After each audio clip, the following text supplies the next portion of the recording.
ಇಲ್ಲಿ 2ನೇ ಗೇರ್ ಆಗಲ್ಲ, ಮ್ಯಾಕ್ಸಿಮಮ್ ಟ್ರೈ ಮಾಡ್ತೀನಿ 2ನೇ ಗೇರಲ್ಲಿ. 1ನೇ ಗೇರ ಫಿಕ್ಸು ಇವಾಗ. ಫುಲ್ಲು ಆಫ್ ರೋಡ್ ಐತೆ. ಅಂಕಲ್ ಇಷ್ಟು ಇದ್ರೂ ಭಯ ಪಡ್ಬೇಡಿ ಹೋಗಿ ಅಂತ ಹೇಳೋರಲ್ಲ, ಅದೇ ಗ್ರೇಟು. ಇಲ್ಲಿಗೆ ಬಂದಮೇಲೆ ಸ್ವಲ್ಪ ಇವಾಗ ಆರಾಮಾಗೈತೆ ನೋಡಿ. ಈಗ ಅಷ್ಟೊಂದು ಕಲ್ಲಿಲ್ಲ ಅಂತ ಲೇಸಿ ಮಾಡೋಕೆ ಹೋಗ್ಬಾರ್ದು. ಜಾಗ ಸ್ವಲ್ಪ ಮಣ್ಣಿದ್ರೂ ಸ್ವಲ್ಪ ಡೇಂಜರ್. ಏನಕ್ಕೆ ಅಂದರೆ ಫುಲ್ ನೈಸ್ ಇರುತ್ತಲ್ಲ, ಜಾರ್ಬಿಡುತ್ತೆ.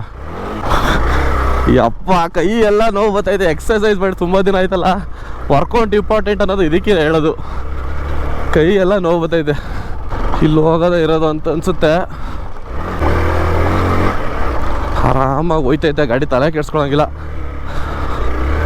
ಆ ಕಡೆಯಿಂದ ಬರ್ಬೇಕಾದ್ರೆ ಈಸಿ ಅನ್ಕೋಬೋದು, ಅವಾಗಲೂ ಸ್ವಲ್ಪ ಡೇಂಜರನ್ನೇ, ಸ್ವಲ್ಪ ರಿಸ್ಕ್ ಆಗುತ್ತೆ.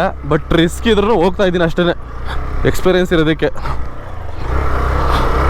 ಸ್ವಲ್ಪ ಬ್ಯಾಲೆನ್ಸ್ ಮಿಸ್ ಆದ್ರೂ ಇಲ್ಲೊಂದು ಗುಂಡಿ ಬೇರೆ ಐತೆ ಸೈಡಲ್ಲಿ, ಗುಂಡಿಗೆ ಬೀಳೋ